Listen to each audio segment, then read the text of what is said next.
seja muito bem-vindo, seja muito bem-vinda à Magia do Futebol, um videocast oferecido por Coca-Cola pra gente falar muito sobre Conmebol Libertadores, que é um assunto que a gente gosta demais, Conmebol Sul-Americana também.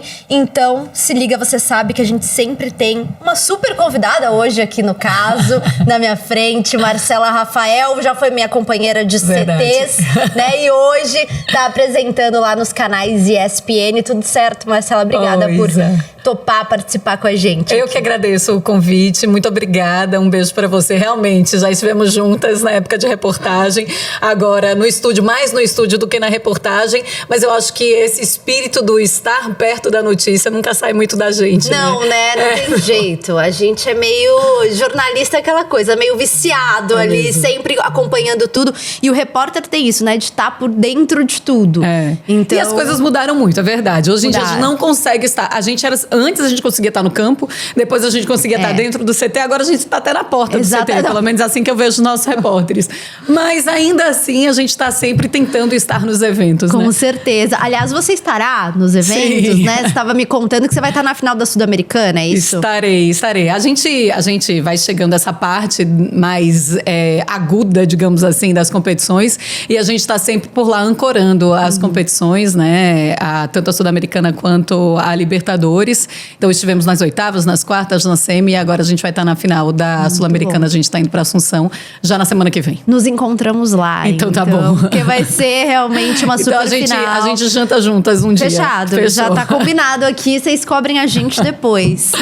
Mas vai ser muito legal, né? Uma final Brasil e Argentina com dois times, duas equipes que são tradicionais, né? Tanto o Racing contra o Cruzeiro. E eu acho que é uma final que faz os dois times ressurgirem, né? No cenário do continente. Acho que representa muito. Eu acho que sim. O Cruzeiro, com certeza. O Racing, eu acho que já vem, né, dos últimos anos conquistando um ou outro título. Mas eu acho que pro Cruzeiro vai ser algo... Tá sendo algo mágico. Porque chegar na final já é algo muito importante. De uma Sul-Americana, nesse momento de retomada, nesse momento de investimento, de novos investimentos, com novos jogadores importantes chegando por lá. Aquela expectativa também, será que depois do título ou depois da final, ninguém sabe o que vai acontecer, vai ter alguma notícia em relação ao Gabigol? Porque isso tá mexendo demais com os torcedores do Cruzeiro. Tudo isso vai ser aquele molho especial para uma final. Eu tava torcendo muito para um Corinthians e Cruzeiro. Então, assim, é brasileira, né? Então, eu tava torcendo muito para uma final brasileira. Mas tá ótimo, assim, tá de bom tamanho um Racing Cruzeiro Com também. certeza, é uma final bem tradicional de duas equipes que, inclusive, já fizeram finais continentais. Então, vai ser bem legal. Agora, falando um pouquinho de Conmebol Libertadores também, mais uma final brasileira, né? Nos últimos anos, a gente se acostumou a isso. Desde 2018. Só no passado a gente não teve uma final entre brasileiros, que foi Fluminense e Boca Juniors, mas realmente tem sido muito constante a presença de duas equipes brasileiras na final. Como que você enxerga esse jogo, essa final única em Buenos Aires, no Monumental, entre Botafogo e Atlético Mineiro? Eu tento me adaptar a essa final única. Eu gosto de dois jogos, tá? Eu gosto até porque você é a favor dos dois jogos. Eu gosto, adoro dois jogos, porque a gente deixa uma partida a mais, inclusive, pra gente ter ainda mais emoção da final. Mas, assim, essa adaptação de um jogo só também é algo interessante. Pra gente começar a pensar, pra gente ver, pra gente olhar como a gente sente esse jogo tão importante. E por hora, assim, por todos os últimos anos, eu acho que foram jogos interessantíssimos, assim, foram jogos demais, muito legais. A gente não olha para falar assim, olha que injusto, este time ganhou uma Libertadores. Isso realmente não aconteceu em nenhuma das partidas únicas em finais de Libertadores. Agora, assim, uma coisa que eu vejo quando a gente começa a olhar os brasileiros sempre em final é o seguinte, como o dinheiro, ele tá moldando o futebol, né? Isso não é de hoje, mas quanto mais investimento se coloca no futebol, mais você domina o futebol e mais você ganha títulos. E às vezes eu fico, putz, será que não dava para ser de uma outra forma? Será que a gente não conseguiria colocar aqui no Brasil ou na América do Sul um fair play financeiro que conseguisse fazer tudo ficar um pouco mais equilibrado? Porque tem horas que a gente vai falar, daqui a pouco todo o Brasil domina, porque a gente tem um investimento maior realmente. Hoje a parte financeira brasileira em relação aos clubes de futebol é muito maior do que na comparação com outros clubes. E aí a gente vai começando a ter essa hegemonia. Eu me questiono às vezes, será que em algum momento a gente vai olhar e vai perder a graça porque a gente vai estar muito à frente dos outros clubes? Será que teremos uma hegemonia muito grande de times brasileiros? Isso às vezes eu me questiono e às vezes eu fico um pouco receosa, porque eu espero que não. Eu acho que assim, é interessante esse ponto que você traz pra gente refletir. Por outro lado, nesses últimos anos, a gente viu equipes... Tudo bem, o Palmeiras, por exemplo, foi uma equipe que esteve presente... Só nesse ano não chegou à semifinal nos últimos anos, né? Nas últimas temporadas, há muito tempo o Palmeiras não deixava de figurar numa semifinal de Conmebol Libertadores.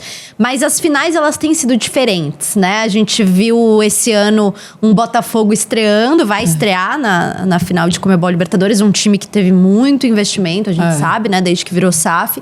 A gente tem o Atlético Mineiro, que também não chega há um bom tempo já, que foi campeão em 2013, mas a torcida vive também essa expectativa por um bicampeonato.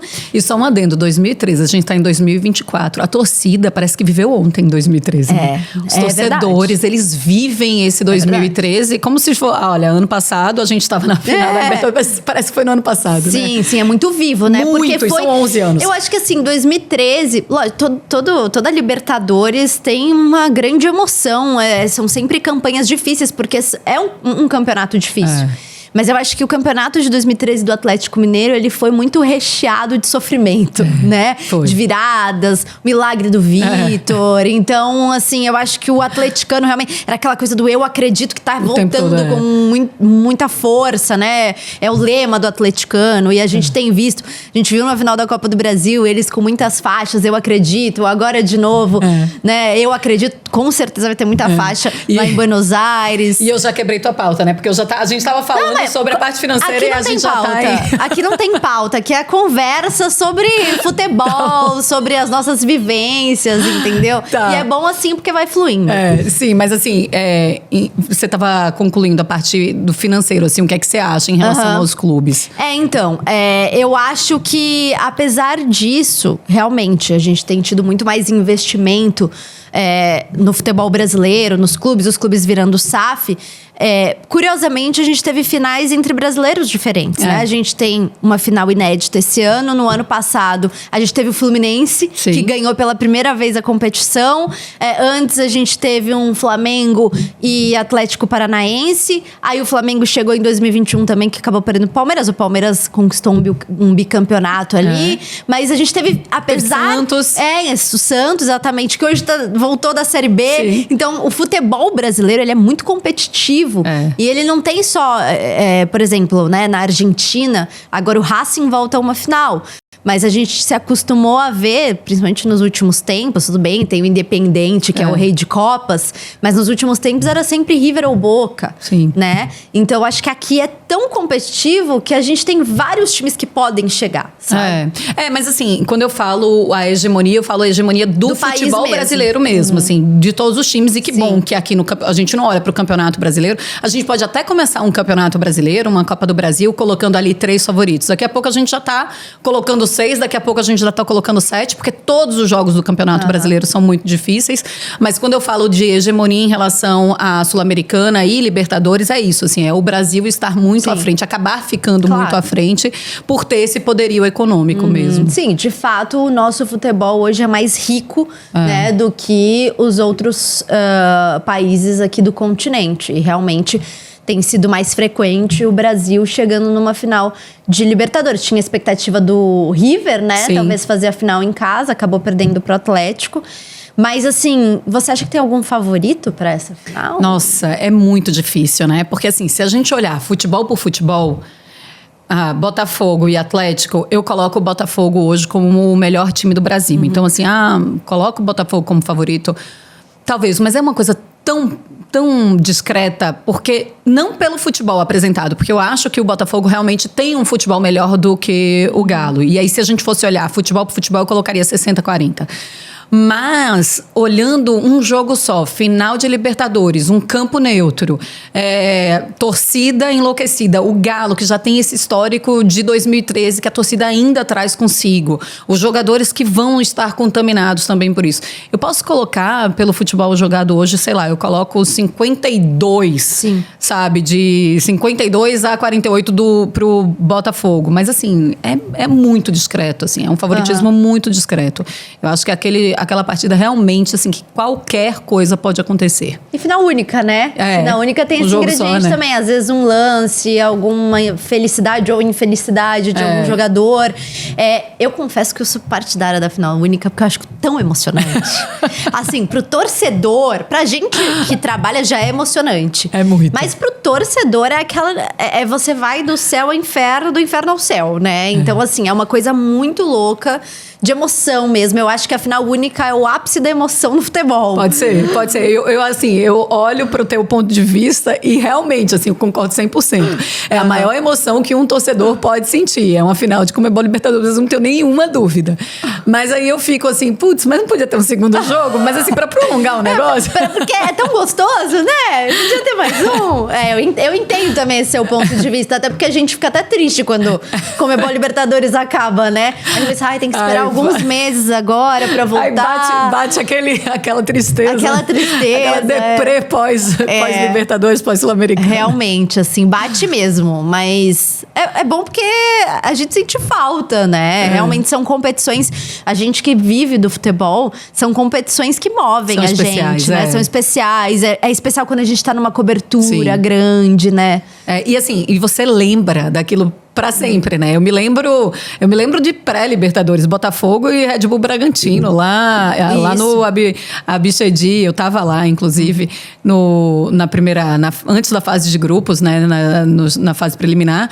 E você se lembra de detalhes daquele jogo, assim, da torcida chegando e fala: o Bragantino precisa passar, a gente precisa crescer mais. Você, beleza, o torcedor do Botafogo, não, porque se a gente passar aqui, ninguém segura a gente. E realmente, né? Tá agora na final e veremos. E é um Botafogo que cresceu muito ao longo da temporada mesmo, né? A gente pensava que era um Botafogo que poderia sofrer demais com, principalmente a parte emocional, apesar de ter trocado alguns jogadores e ter se reforçado muito para essa temporada. Eu pensava, olha, eu não sei, e inclusive com a mudança do treinador, mas eu não sabia te responder no começo desse ano se não seria um Botafogo que iria sofrer com as lembranças de 2023. E no final das contas não foi. Eu não sei como será essa reta final de Campeonato Brasileiro. Tá? Porque, assim, depois dos últimos jogos, aquele empate em casa, com um time que tá lutando contra o rebaixamento, que provavelmente vai cair, e aí você vai e tem um empate no momento em que você poderia dar aquela desgarrada mesmo na liderança da competição, aquilo pode voltar à tona. Mas até então não tinha acontecido. Era um Botafogo muito firme de si, né? Eu acho que teve não sei se você concorda comigo, porque o Botafogo na Conmebol Libertadores foi crescendo também, né? Começa ali numa pré e aí depois na fase de grupo sofre para classificar, acaba classificando em segundo. Eu acho que o ponto de virada... Claro, o Botafogo se reforçou no meio do ano, trouxe peças muito importantes, mas eu acho que o ponto de virada do Botafogo foi passar do Palmeiras. Porque eu acho que todos os elementos que tiveram, acho que era um pouco de uma revanche, mesmo para os jogadores que não estavam no ano passado, mas eu acho que tinha aquele sentimento do torcedor do Botafogo de talvez exorcizar um fantasma, sabe? E o jogo do jeito que foi, principalmente o segundo jogo, com o Palmeiras empatando, quase virando no finalzinho. Foi uma loucura. Então acho que foi tipo um ponto... não, a gente consegue, sabe? A gente... E aí depois ainda tem o São Paulo passando nos pênaltis. Também. Tudo fica parecendo que tá tendo aquele roteiro tipo, de campeão. Né? E aí times que vão passando por essas provações, chegam no final, era pra ser assim, já estava escrito, porque não sei o que. Tem muito essa coisa, né? O Galo, a gente acabou de falar, 2013 foi assim. Vai passando e já estava escrito, era o roteiro, não tem o que fazer, não vai perder de jeito nenhum. E claro que poderia, né, ter perdido. Claro. Mas eu acho que o passar pelo Palmeiras hoje poderia ser qualquer time. Ele te dá força. Porque é o Palmeiras, né? Que foi bicampeão. O Palmeiras, todo poderoso Palmeiras, que saiu ganhando tudo quanto foi título nos últimos anos com o Abel Ferreira. Então, assim, acho que o Botafogo pode até sentir mais pelo que aconteceu em Campeonato Brasileiro também na temporada passada. Porque foi naquele jogo, aquela virada, que o Botafogo começa a cair 4-3. Mesmo e acaba perdendo o Campeonato Brasileiro. Mas eu acho que para qualquer time, passar pelo Palmeiras te faz crescer mais do que passar por um outro adversário, sabe? Pelo momento, né? Que o Palmeiras, querendo ou não, esse ano caiu nas oitavas de final, mas é um time que, de fato, é sempre... Tanto é que agora, no ano que vem, vai estar, se eu não me engano, na sua 10ª participação seguida de Conmebol Libertadores. É um recorde entre os brasileiros. Então, realmente é muito expressivo. E o Palmeiras é dono de vários recordes, né? Dentro da competição. É a equipe que mais tem participações, que tem mais títulos junto com outras, que tem mais gols, mais sequências de vitórias fora de casa, enfim. Então, dava uma tela, né? Pra gente colocar aí números. Porque também número, assim, tanto número eu não sei de cabeça. Mas não. Realmente, assim, é um time que tem números expressivos na competição, né? Assim. Então, acho que pro Botafogo foi bem importante passar pelo Palmeiras, assim como o Atlético também. Eu acho que principalmente essa semifinal contra o River Plate, sabe? Mas não tenha dúvida. Eu tava na Arena MRV. E assim, primeiro que foi muito triste o que aconteceu na final da Copa do Brasil na Arena MRV. É algo assim que a gente precisa lamentar. Claro, assim, a gente sabe que o Galo precisa pagar, o Atlético é responsável pela segurança do seu estádio, pela segurança dos seus torcedores, dos torcedores adversários, pela segurança de quem está fazendo parte do espetáculo, do jogo, da grande final da Copa do Brasil. E foi muito triste o que aconteceu, porque a minha experiência de Arena MRV tinha sido justamente, sei lá, 15, 20 dias antes. Que foi incrível. E foi incrível. Também tava. Era uma torcida, assim, que pulsava junto com o estádio. Você via, as pessoas parecia que estavam se preparando para jogar aquela partida, assim. E aí veio três gols ali, o Davidson arrebentando.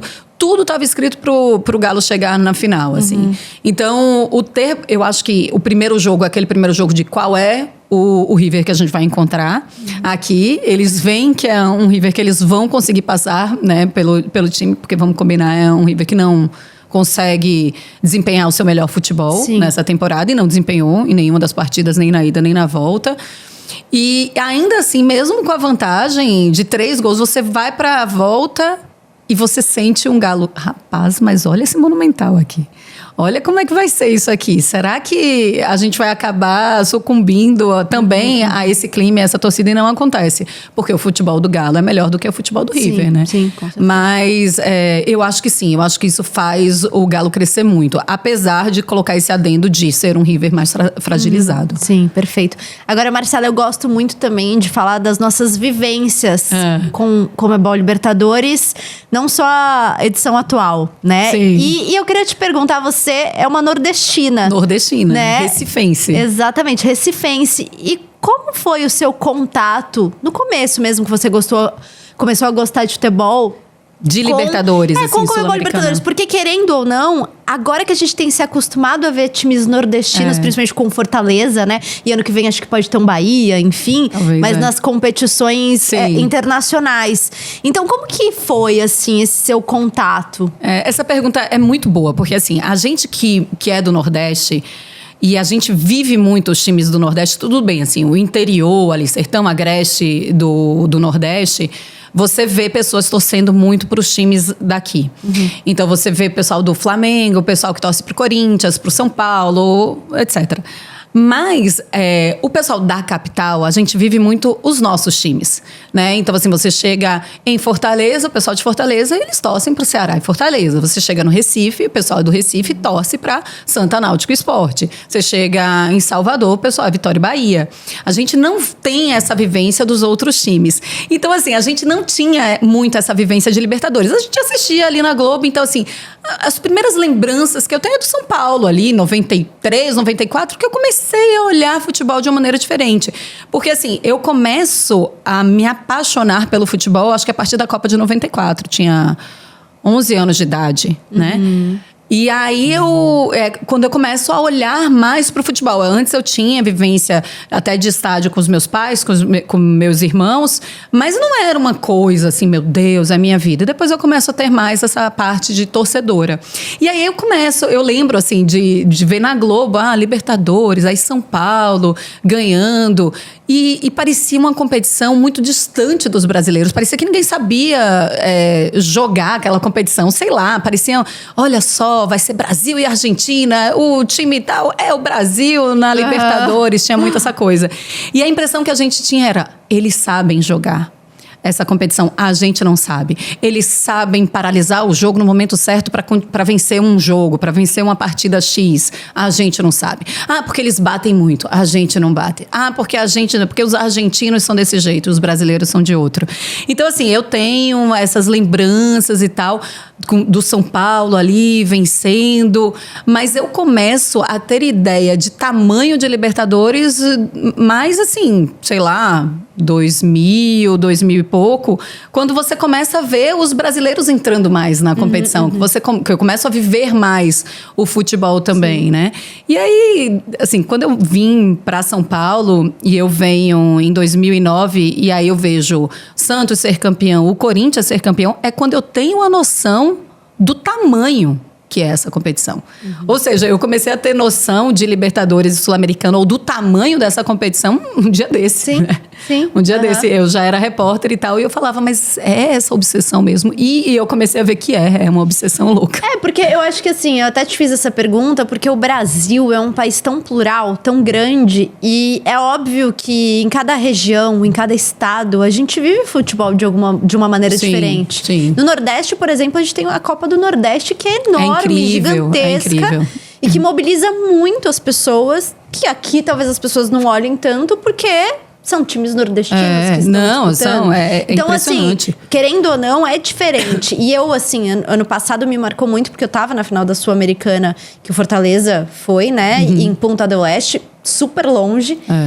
E como os torcedores compraram aquela final, né? De ir, de fazer loucura pra ir, pessoal indo de carro, de ônibus.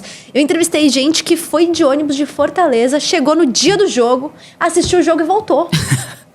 Então você imagina a paixão pelo seu time é em todo canto, né? Assim, outra coisa, tá? Eu vou colocar um antes, assim.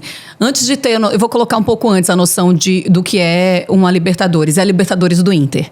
Eu já namorava o Andrei, que é hoje meu atual marido, e ele trabalhou muito isso, esse jogo, o Internacional, campeão da Libertadores, depois campeão mundial.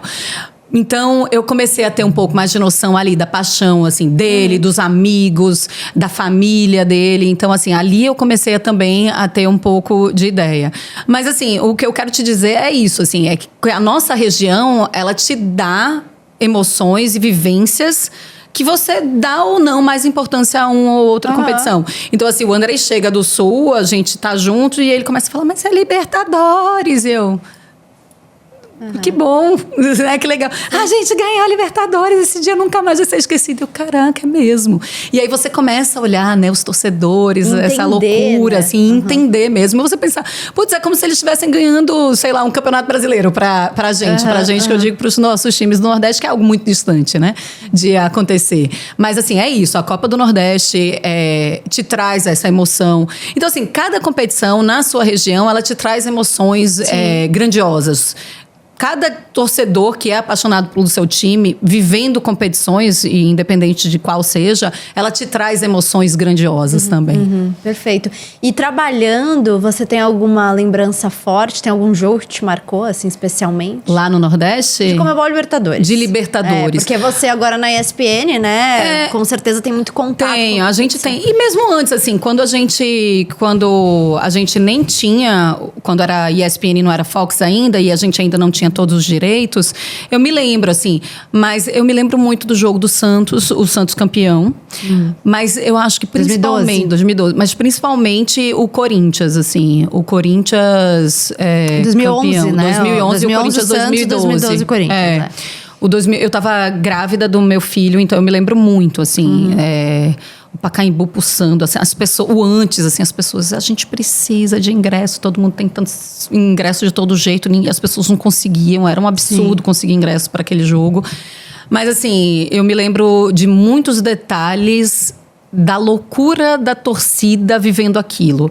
Do Tite sem conseguir entender exatamente o que se passava ali, sabe? Sim. Parecia que estava o tempo paralisado, a torcida paralisada. E eu ficava pensando, meu Deus, imagina os corintianos. Eu tô longe de ser... Eu não tenho sentimentos pelos times paulistanos, né? Eu sou pernambucana, eu torço pro Náutico. Então eu falava, imagina essa torcida, o que é que eles estão passando nesse momento, o que é que eles estão sentindo nesse momento. Eu acho que deve estar andando tudo em câmera lenta ali, né? Sim. Né? Na vida deles. Então, assim, Essas finais são finais que, assim, eu me lembro muito. Mas eu acho que todo jogo, ele te traz lembranças, assim. Todo jogo de Libertadores, ele te pega de um jeito, assim. Quando eu falei do Galo, eu falei, nossa, eu tô arrepiada. Porque é a última lembrança que eu tenho, assim, de estádio, Galo, River, a torcida, assim, enlouquecida, todo mundo pulsando, aquela preparação, os jogadores chegando ali. Lembro demais de Corinthians e Fortaleza, mas saí em Sul-Americana no ano passado. Esse ano também teve, mas principalmente ano passado, lá na Arena Castelão também, como a torcida estava enlouquecida com aquela partida, porque eles precisavam chegar na final e eles conseguem passar pelo Corinthians, que é algo gigantesco na história do Fortaleza. Esse ano eles não conseguem, o Corinthians passa pelo Fortaleza na Sul-Americana, mas eu acho assim que cada jogo que eu vou, eu tenho sempre alguma lembrança importante que fica ali. É uma competição muito especial, né? Para quem trabalha com futebol e começa a entender realmente a grandeza. Chegando aqui no final, o que representa para você trabalhar num jogo como esse de Conmebol Libertadores? O que é para você como pessoa e como profissional mesmo, uma pessoa apaixonada por futebol? Eu sou apaixonada por torcidas, eu sou apaixonada pelos torcedores que vão para torcer. Porque a gente sabe que tem também os pseudos e a gente não pode negar que isso existe no futebol e a gente vê isso em cada partida. Mas eu adoro ver a paixão dos torcedores, como eles agem. Aqui no Brasil, fora do Brasil, eu adoro conversar com as pessoas, sentir. Mas como foi que você chegou a torcer por esse time? Como foi a tua história com esse time? Por que você é tão apaixonado por esse time? Uma das histórias que mais me fascina, inclusive, tem a ver com o Racing. Quando o Racing, em 99, decreta falência. E os torcedores falaram, mas não existe. E como é que a gente vai fazer? A gente ama esse time é nossa vida. Os torcedores fazem isso, eles se reúnem e não deixam aquele time acabar. Porque aquele time era a vida daquelas pessoas também. E as pessoas ficam, mas é futebol, é só futebol. Mas muitas vezes o futebol é a vida daquelas pessoas. Então eu adoro torcedores, eu adoro torcida, eu adoro estar perto dos torcedores. Então eu acho que principalmente isso é o que mais me pega, assim, em estar no estádio. Em viver isso. Em viver isso, em olhar como o futebol e como aquele esporte modifica a vida daquelas pessoas para sempre. Eu fico pensando, e é muito louco isso, mas eu fico pensando, olha aquela criança assistindo a esse jogo. Quando ela tiver 80 anos, ela vai se lembrar. Olha aquele ali, aquele senhor, ele vai chegar em casa, sei lá, e quando tiver com o neto dele, ele vai contar essa história. Sim. Ou seja, ele está vivendo uma das memórias mais importantes da vida dele aqui. Aliás, todo mundo aqui está junto, compartilhando uma memória que vai ser levada para sempre na vida de cada um, né? Então, isso é algo que sempre me chama, me pega muito, assim. Às vezes, mais do que os resultados dos jogos. É claro que os resultados, a maneira como acontece o jogo, o golzinho no final é algo que você também leva para sempre. Mas eu gosto muito de torcidas, eu gosto muito do torcedor, eu gosto muito do que se forma, né, nos estádios durante os jogos importantes. Sim, realmente, assim, emoções que só o futebol nos proporciona. E a Conmebol Libertadores é cheia dessas emoções. Meu Deus, né? Partiu Riascos, o pessoal do Galo que lembra muito bem. Eu tenho uns amigos lá da ESPN que tem a camisa Partiu. Eu imagino quem sejam quem sejam esses amigos, exatamente. Marcela, muito obrigada pela sua participação. Agradeço. Foi demais te receber aqui. Eu adoro bater papo com mulheres, principalmente aqui, que entendem muito de futebol, e ainda mais você, que eu já conheço há um bom tempo, fazia tempo que a gente não se encontrava. É verdade. Mas foi um grande prazer. Obrigada eu mesmo. Que agradeço, Isa. Obrigada pelo convite. Foi muito legal. Eu também adoro bater papo sobre o futebol. A minha vida é o futebol. No meu trabalho, na minha casa, a gente fala de futebol o tempo inteiro, ainda mais agora com meu filho, que é torcedor, mas daqueles, assim, aqueles que amam mesmo. Fanático, que amam futebol também, assim, adora falar sobre isso. Então, é também a minha vida, e eu tô muito feliz de estar aqui contigo conversando. Passou rapidinho, e eu agradeço também aos fãs de esportes que estão nos acompanhando. Aliás, todo mundo, né, vou convidar também para acompanhar a Marcela na ESPN, nos canais ESPN. As pessoas já acompanham, mas sempre vale aqui nas redes sociais, enfim. E obrigada também para você que acompanhou o nosso videocast aqui, esse episódio. Lembrando que você pode comentar, compartilhar com os amigos, com as amigas. E até a próxima.